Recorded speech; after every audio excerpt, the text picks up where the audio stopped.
About 2 weeks ago, a friend of mine messaged me on Facebook saying that her husband was going to throw out a couple of no-name guitars.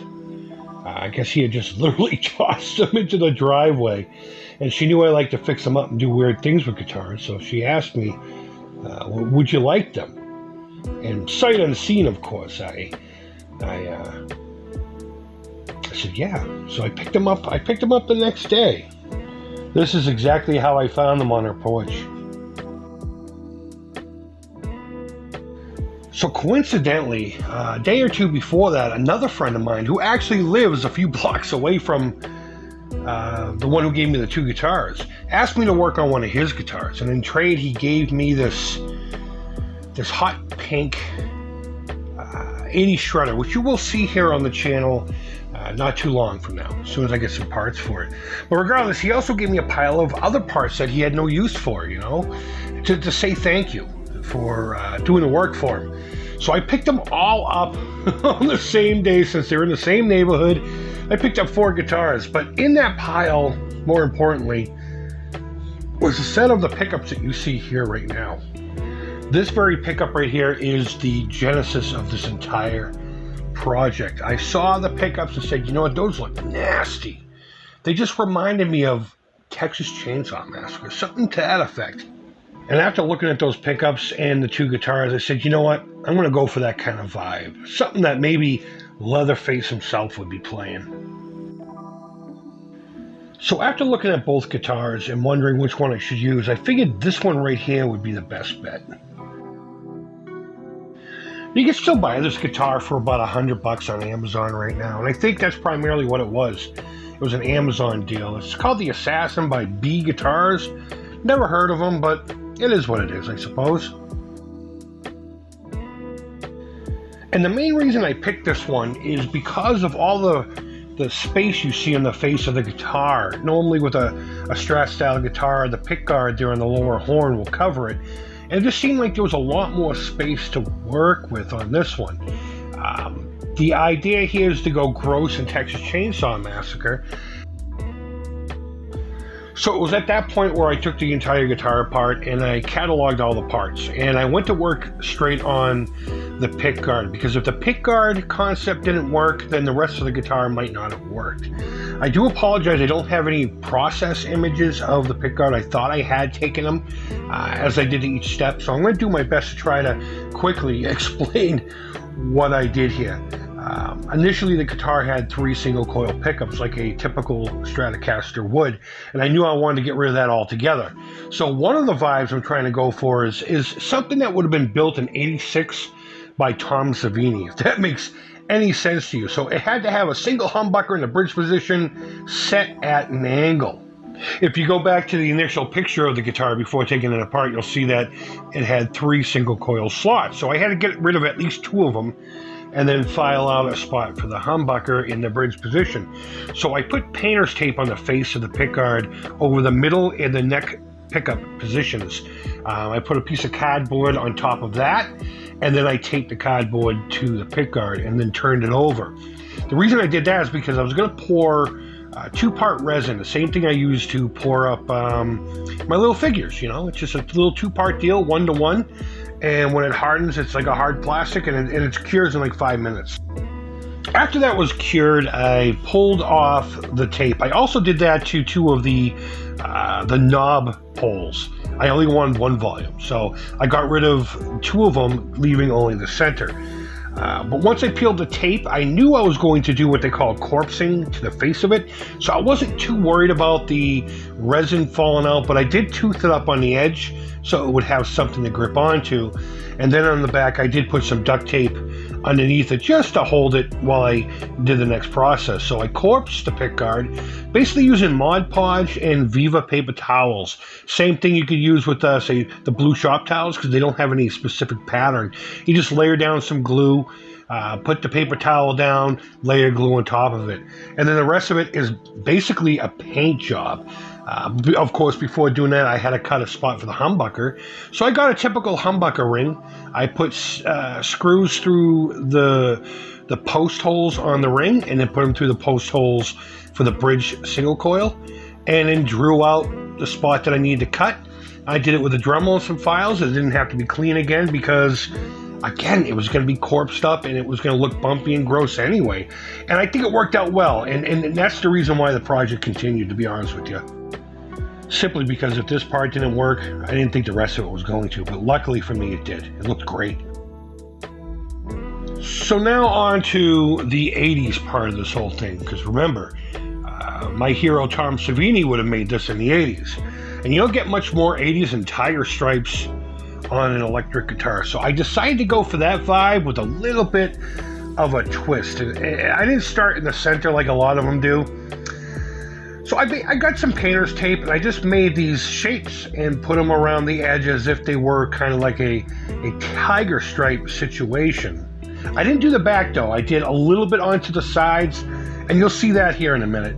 I could have done the back, but I was like, this is going to be more of a showpiece than an actual functioning guitar, though it does function. I didn't go too nuts with it. So I took the body outside, and I gave it a couple of light dustings of this white spray primer I had laying around from a couple of other projects. And what this effectively did is once I peeled the tape, is it gave me a perfect template to start moving on to the next process. So I pulled out my rotary tool. I don't have an actual Dremel. Mine's Black & Decker, but it's all the same. And a number of different attachments. And I went to work. I carved it all out by hand. It took forever, but it was therapeutic and real fun to do. Really fun. Then I simply just hit the entire guitar with a couple of coats of a satin black finish. And here it is with the pickguard, just to get an idea of where we're at. It's coming along here. I'm getting real excited at this point. So then I went on from rattle can to hand painting with paint and brush. Use regular craft store acrylics that you can get at any Michael's craft store. I start with like an Algerian red. It's like a real dark red, but it still pops as a red, unlike some of them that kind of look more maroon. After that, I dry brushed cherry red very, very subtly throughout the whole thing. I left the carvings rough. I mean, I did hit it with 220 to round over edges, but I left a texture in there. So I dry brushed a cherry red, and then I did a little bit of pink as well. And then I took some white and blue and very subtly created streaks to simulate some kind of a tissue. I don't know, tendons or something underneath the muscle. But either way, I was going for that kind of exposed muscle look with tendons or something like that. I mean, I could have went nuts and put noodles in there still for tendons, but I figured the paint job was more than enough. I then wired up the pickguard. I had an extra 500K pot laying around. You couldn't use the original ones from it because single coils take 250K and humbuckers take 500K, and maybe sometime down the line we'll go over why. But I had one laying around, and I just used the existing jack that was on the guitar.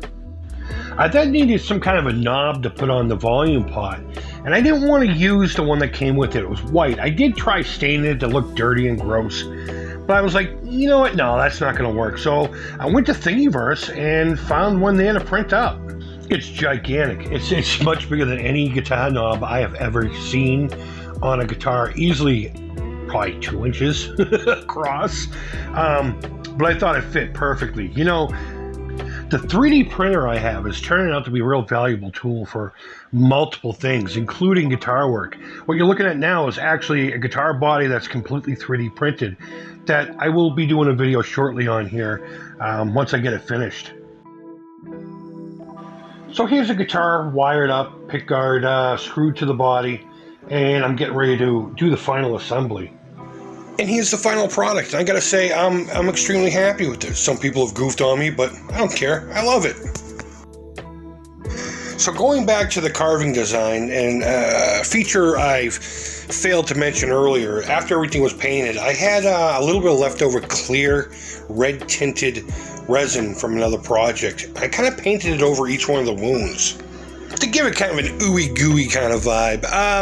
Now, whether the slightly red tinted resin did anything for the look of it or not, I don't know. I also use kind of a satin varnish on the fretboard. I've never done that before, but I figured cheap guitar, whatever. And I sprayed the headstock black. Overall, I gotta say, I'm really happy with the project. I mean, it was a cheap guitar to begin with. I would like to think that I added value to it. I'm not going to sit here and say this is a masterpiece by any stretch of the imagination.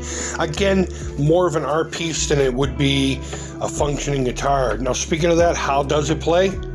It plays all right. It plays like a guitar that only costs $100. It's wicked light. I think it's that Powani wood, whatever it's called, that they like to use over in China.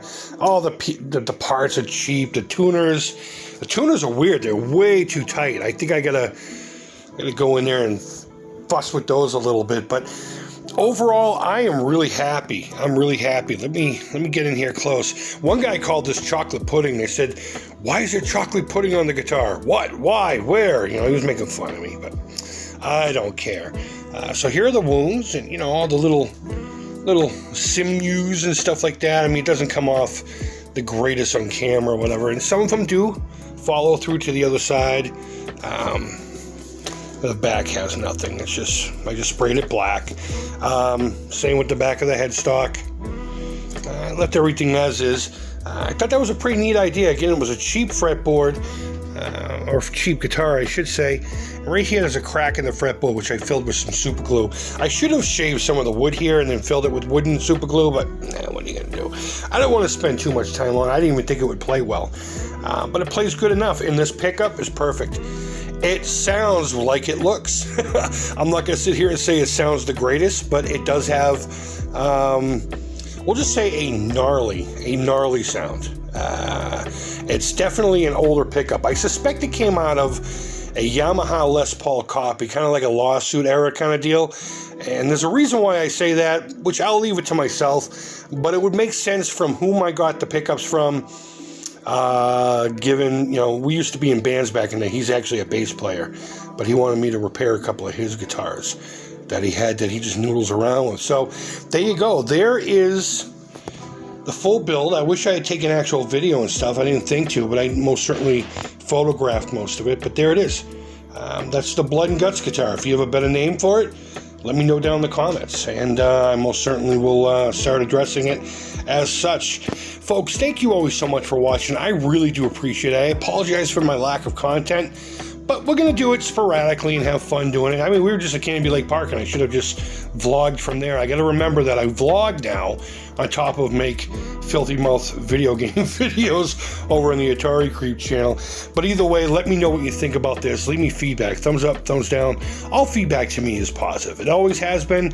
It always will be. Please don't forget to subscribe if you haven't already. And if you had, thank you. I really appreciate it. Hit the bell. All the stuffs, so all the things can happen in your world to connect it with mine. And I got a couple other guitar projects coming up, like that hot pink beast, and of course that 3D printed guitar, which I have a neck and everything for. It's already got a pickup in it and everything wired. It's just been sitting in another room because I'm bored with it right now. So yeah, so I got plenty of guitar projects. So if you're really into that kind of thing, you're going to see quite a bit of this on this channel, and I really do appreciate you coming on this journey with me. I hope you folks are doing well. I really do. And until next time, take care, and bye-bye.